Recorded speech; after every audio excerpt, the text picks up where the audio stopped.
আপনার স্মার্ট ওয়াচের নিচে কখনো কি এই সবুজ আলো ব্লিঙ্ক করতে দেখেছেন? আপনার রক্তের রং লাল, অথচ আপনার এই রক্ত থেকে হার্টবিট মাপার জন্য কেন সবুজ আলোর প্রয়োজন হয়?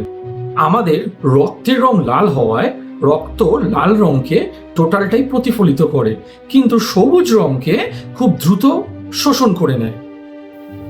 আপনার হার্ট যখন রক্তকে পাম্প করে, সেই সময় আপনার হাতের যে ধমনী থাকে তাতে কিন্তু রক্তের প্রবাহ মাত্রা একটু বেশি থাকে, তার ফলে সবুজ রঙের যে আলো তা বেশি শোষিত হয়। আবার যখন দুটো হার্টবিটের মাঝে রক্ত প্রবাহ মাত্রা একটু কম থাকে, সেই সময় সবুজ আলো কম শোষিত হয়। আপনার স্মার্ট ওয়াচের সেন্সরটি এই সবুজ আলোর শোষণের পরিবর্তনটাকেই কিন্তু পরিমাপ করে আপনার হার্টবিটটাকে পরিমাপ করে। এই প্রযুক্তিকেই বলে ফটোপ্লেথিসমোগ্রাফি বা শর্টে পিপিজি।